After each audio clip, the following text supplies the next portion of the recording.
released tens of thousands of predatory ducks directly into flooded fields. That was humanity's most desperate biological weapon, meant to confront a machine consuming crop value equal to $2 billion across Asian agriculture every year. But what happened afterward is what truly matters. The duck flocks failed. Toxic chemicals also proved useless against a creature that knows how to freeze its own internal organs in order to survive. Powerless before nature, Vietnam made a historic pivot. They built sealed concrete fortresses, not to destroy it, but to breed billions of individuals of this very enemy, saving the supply chain with the very machine that had devastated it. Is this a stroke of genius, or a gamble staking the entire ecosystem? In the 1980s, in an effort to solve hunger, humans carried out an ambitious ecological intervention. They brought a freshwater snail species from South America, the golden apple snail, scientific name, Pomacia canaliculata, into Asia. The goal was very clear: to create a fast-growing species packed with enormous protein content in order to build a new food foundation. But its meat did not suit local taste. The project collapsed. Millions of individuals were dumped into natural river systems, and the ecological disaster officially erupted. In their homeland, they were controlled by caimans and predatory birds, but in Asia, they had no rivals. Unchecked by any food chain, they activated a reproductive mechanism at an alarming level. A single female lays more than 1,000 eggs in a single night. The next generation is ready to reproduce in less than a month. Very quickly, they entered the top 100 worst invasive species in the world. They ignore aging, vegetation, and target only tender shoots and young roots. One population can erase an entire large field in only 2 nights. This biological explosion tears a $2 billion hole every year, threatening the food security of hundreds of millions of people. Humans created the disaster with their own hands, and now they have to find a way to control it. When the spread moved beyond control, unprecedented large-scale campaigns were activated. Manual collection, military mobilization, sending tens of thousands of ducks into the water to eliminate the eggs. But human labor could not compete with nature's exponential reproductive speed.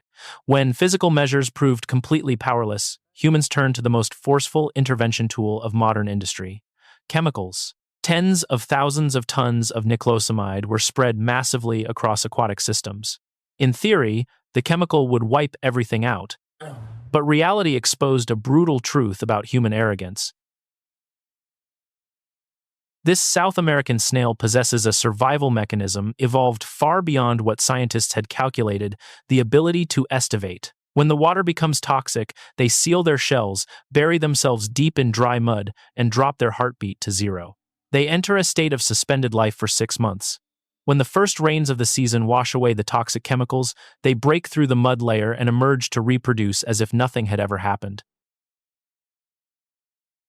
The price was forced onto the native ecosystem. The water became heavily polluted.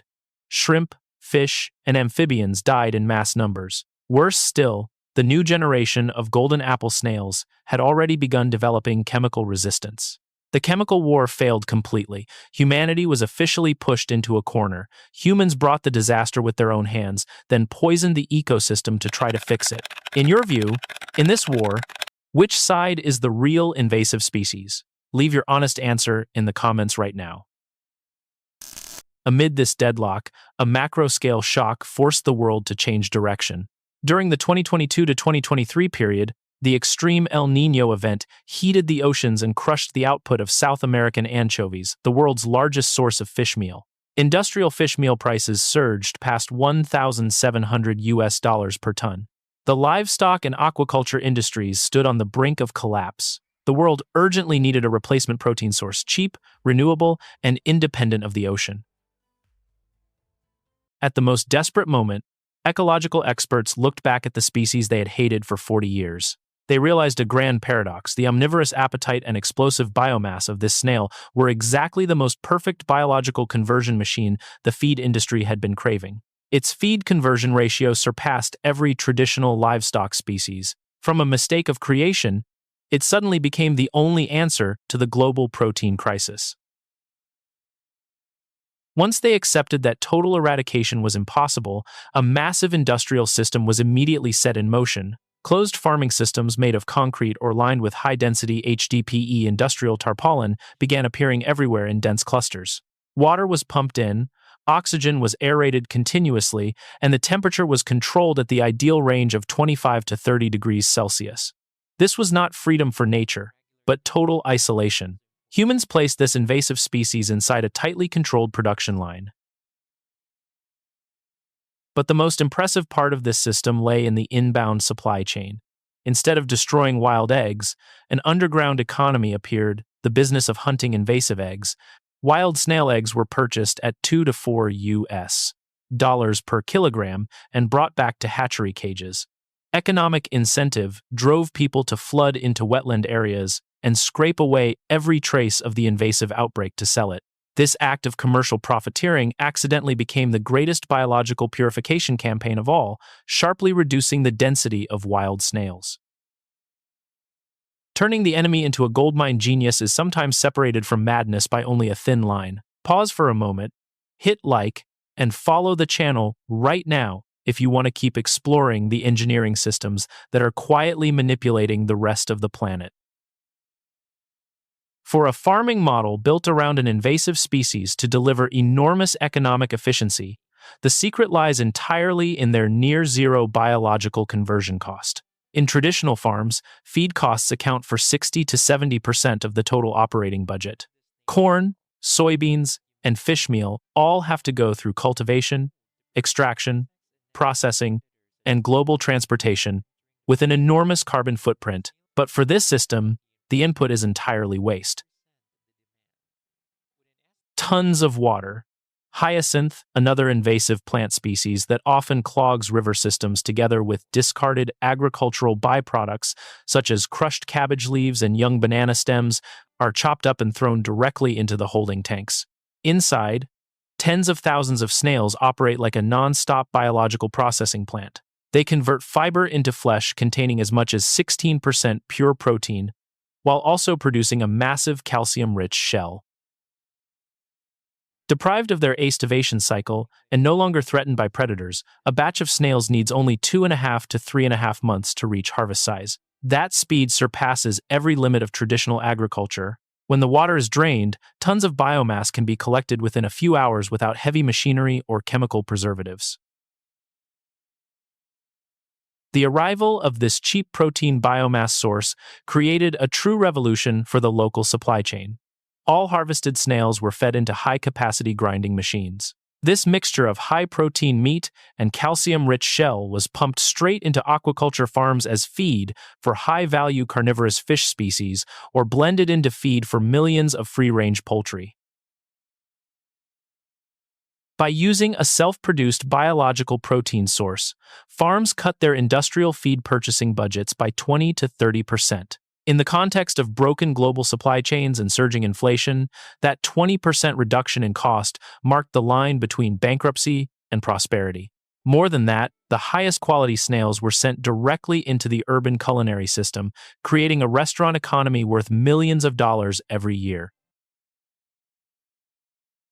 But the deepest impact did not lie in the economic figures, it lay in the recovery of the natural environment. When this species was systematically harvested by humans for profit, the fields were no longer devastated.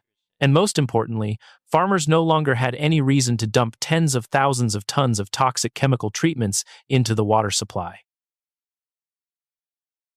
For the first time in more than 4 decades, wetland areas began to breathe again. Plankton communities, wild shrimp, rice field crabs, and small native fish began reproducing again in the very waters that had once been heavily polluted zones. Human intervention, by using one invasive species to suppress another invasive species and to replace industrial fish meal, unexpectedly rescued the ecosystem from the prospect of collapse. However, nature's unchanging law is this: every intervention comes with risk. Every time humans try to force nature to operate according to human will, an enormous price is always waiting on the other side. The dazzling success of this million-dollar industry is in fact concealing the risk of a latent ecological disaster. Even though it is generating enormous profit in terms of both legal status and biological reality, this snail species remains one of the greatest ecological risks on the planet. Concentrating the breeding of hundreds of millions of individuals, confining them within a narrow geographic area at ultra-high density, is a deeply risky gamble. The greatest danger does not come from inside the rearing tanks, but from the sky above. With the increasingly frequent arrival of extreme weather events driven by global climate change, what happens if superstorms or historic floods strike and break the containment walls of thousands of these farms? At that point, hundreds of millions of snails that have been given the perfect habitat by humans, raised on the best possible nutrition, and endowed with size and vitality far beyond that of their ancestral generations, would pour all at once into delta river systems. This escape would no longer be an ordinary biological invasion. It would be an ecological crisis version 2.0 with destructive power hundreds of times worse than the disaster of the 1980s.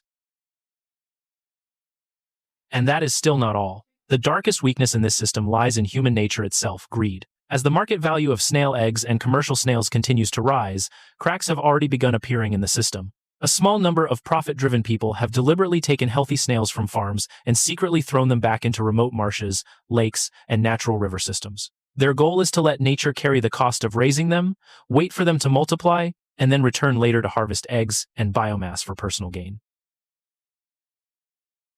It only takes a few individuals placing financial benefit above the integrity of the ecosystem for years of environmental recovery efforts to vanish into thin air. By assigning this creature a cash value, humans have created a perfect control tool, but at the same time have also given this invasive species an eternal opportunity to survive and spread under the protection of opportunists. The journey of this tiny creature is not merely an agricultural solution in one Asian nation. It is the clearest proof of how human civilization interacts with the rest of the planet. For hundreds of years, humans have acted with the arrogance of a superior species. Whenever an invasive organism or an ecological imbalance appears, our first reflex has always been eradicate it. We throw billions of dollars into inventing stronger chemicals and building larger machines in an effort to repair the mistakes created by our own hands. We try to bend nature to our will, and the result is always catastrophic failure. But this event has proven an entirely new doctrine for the 21st century ecological resource restructuring. Mother Nature has never created a concept called waste or a useless species. In the closed ecosystem of Earth, everything that exists has its own biological role. A species becomes an invasive disaster only when humans place it in the wrong position on the geographic map, and it can return to being a great resource if we are intelligent enough to fit it into the missing link of the food chain.